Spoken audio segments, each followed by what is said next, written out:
Buenos días, queridos estudiantes. El día de hoy vamos a ver la clasificación de los glúcidos.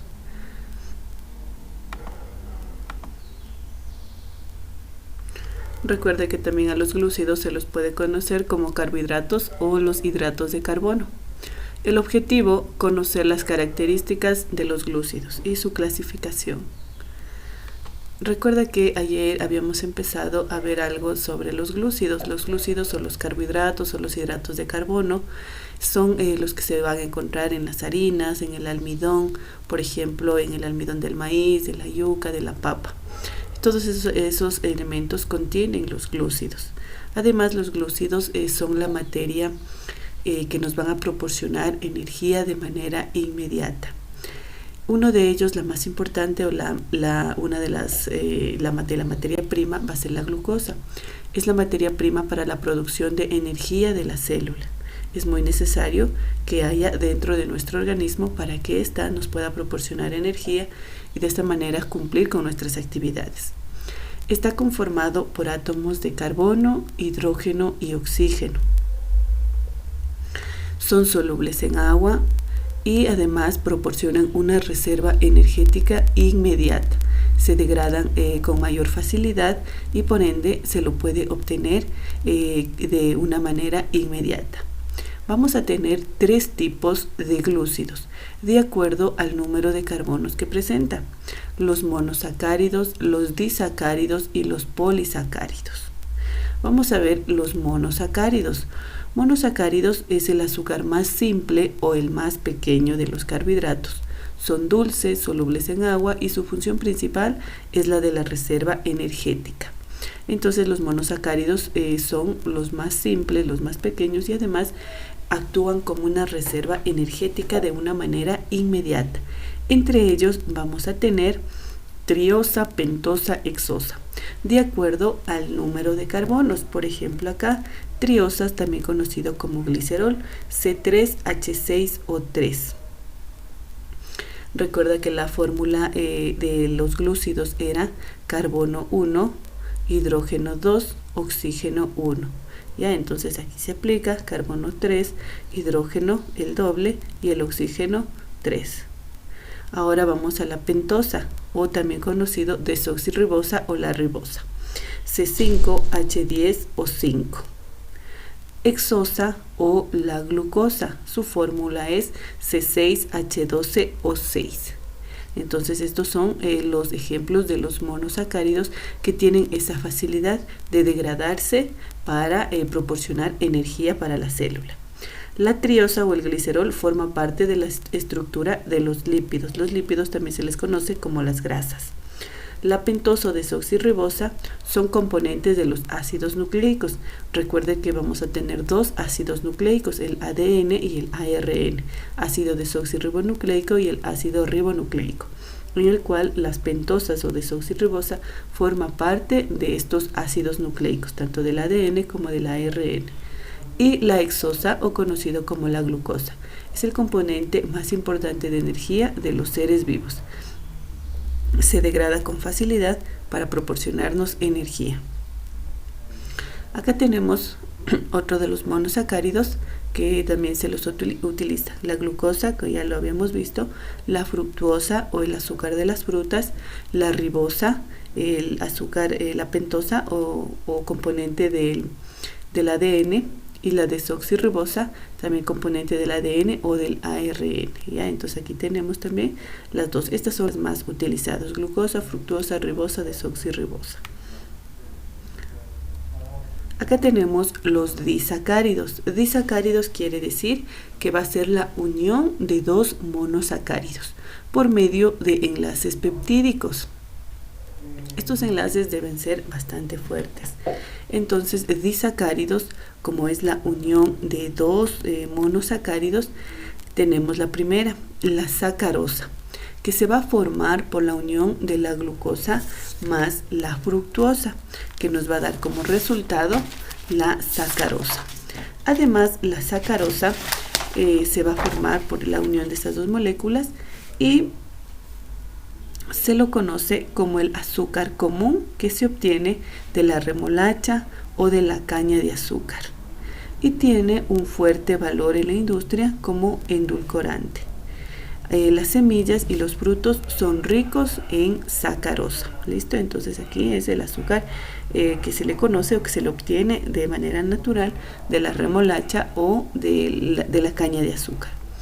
Luego tenemos la lactosa, que también es un disacárido que se va a formar por la unión de dos monosacáridos, como es el caso de la glucosa y la galactosa, que va a dar como resultado la lactosa.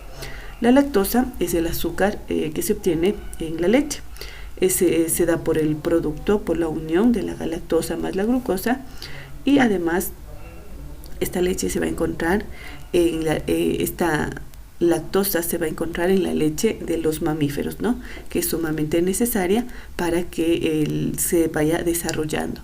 Es por ende la necesidad de que los mamíferos, la primera alimentación sea a base de leche, porque contiene lactosa, que es una de las reservas energéticas que va a ayudar a que el bebé tenga estas defensas. Luego tenemos la maltosa, que se va a formar de la unión de la glucosa más la glucosa, que va a dar como resultado la maltosa. ¿Dónde vamos a encontrar la maltosa? Justamente vamos a encontrar en la malta de los granos de cereal, y esto se va a utilizar para la elaboración de la cerveza, el whisky y otras bebidas.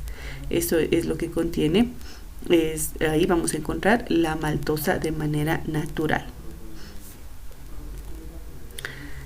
También tenemos, acá por favor, dentro de estos compuestos vamos a tener una representación química. Acá está. En el caso de la glucosa, su fórmula era C6H12O6. Entonces aquí tenemos la glucosa en su representación.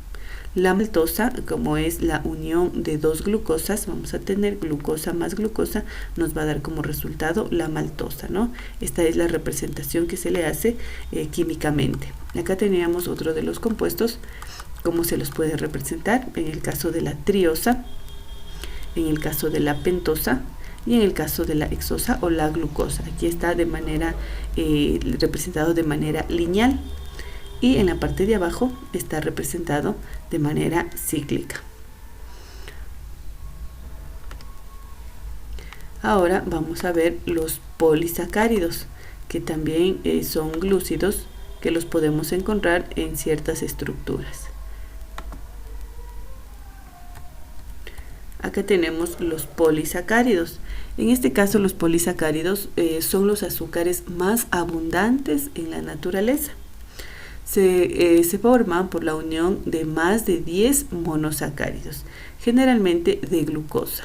Forma una macromolécula de almidón o de celulosa en las plantas y de glucógeno en los animales. ¿Ya? Entonces, dependiendo en dónde esté la glucosa, va a formar el almidón, en el caso del maíz, de la papa, de la yuca. En el caso de las plantas vamos a encontrar en la parte de la pared celular, que es lo que le va a dar la resistencia, y el glucógeno en el caso de los animales lo vamos a encontrar en el hígado. Los polisacáridos, entonces aquí tenemos algunos ejemplos: almidón, celulosa, el glucógeno y la quitina. El almidón se encuentra en las plantas, es insoluble en el agua, se almacena en los amiloplastos, en los plastidios, son incoloros de las plantas. Como son los bultos, tallos subterráneos, como las papas, las semillas de maíz, entonces el almidón se va a almacenar en algunos bulbos o tallos subterráneos de algunos frutos. Aquí tenemos algunos ejemplos, como la papa, el maíz. Ahí vamos a encontrar el almidón. En el caso de la celulosa, son compuestos más abundantes en la naturaleza, que se encuentran en las paredes celulares de los vegetales. Es lo que le va a dar resistencia a la planta, ¿no? Y a diferencia de una célula animal y una célula vegetal, recuerde que la célula vegetal es la única que contiene pared celular, y es por ende es la que va a contener la celulosa. También tenemos el glucógeno. Es un compuesto de reserva energética en el caso de los animales, y esto se va a almacenar en el hígado y en los músculos. ¿ya? Entonces aquí cada vez que el organismo necesita energía, va a sintetizar o va a degradar la glucosa para proporcionar energía en forma de ATP, adenosín trifosfato, que se va a ir degradando en ADP y en ANP. Y estos son fuentes de energía para que nosotros podamos realizar todas nuestras actividades. ¿Y de dónde lo vamos a obtener? De los alimentos que vamos consumiendo, y justamente en el hígado y en los músculos se va a ir almacenando la cantidad de reservas energéticas que consumamos. Y tenemos la quitina. Es una estructura rígida que aparece en el exoesqueleto de los artrópodos y en las paredes celulares de los hongos, ¿ya? Entonces es la parte del exoesqueleto, la parte dura que le va a recubrir en este caso al cangrejo. Eso es el exoesqueleto, ¿no? Y esa estructura se le denomina la quitina. Está formado por quitina, que le va a dar esta estructura bastante rígida. En el caso de los artrópodos, las arañas, están formados por quitina. E inclusive algunas paredes celulares de los hongos van a estar formados de esta estructura, como es de este polisacárido, como es la quitina, lo que le va a dar esa resistencia. Listo, chicos, entonces esto ha sido la parte de los glúcidos, carbohidratos o hidratos de carbono. Los nombres solamente van cambiando, pero se trata de los mismos. Se los encuentra en las harinas y son fuente primordial de energía, ya que nos dan energía de manera inmediata cuando nosotros la necesitemos. La actividad que va a realizar el día de hoy va a ser pasar las diapositivas, ya sabe, con el encabezado establecido, unidad educativa Rincón del Saber, nombre, curso, fecha, tema, objetivo, y va a representar la estructura de la glucosa, la maltosa y la celulosa. ¿Qué más? Va a tomar una fotografía y la va a enviar al Classroom. El trabajo opcional va a ser consultar qué son los rumiantes. En este caso, acá entraban los rumiantes, por ejemplo, la celulosa que contienen en las paredes de las plantas, los rumiantes que son los mamíferos que tienen 4 cavidades estomacales, como es el caso de la vaca, que es un rumiante que constantemente va a estar masticando, ¿verdad? Entonces él, al comer la celulosa va a ser de difícil degradación, entonces es por ende que va a tener las 4 cavidades. Una vez que ingresa, nuevamente regurgita para que constantemente esté masticando, para que esta celulosa, esta hierba que consume, pueda ser degradada. Eso ha sido todo por el día de hoy, chicos. Gracias por su atención. Realice su tarea y me envía al Classroom para poder revisarla. Que tengan un excelente día.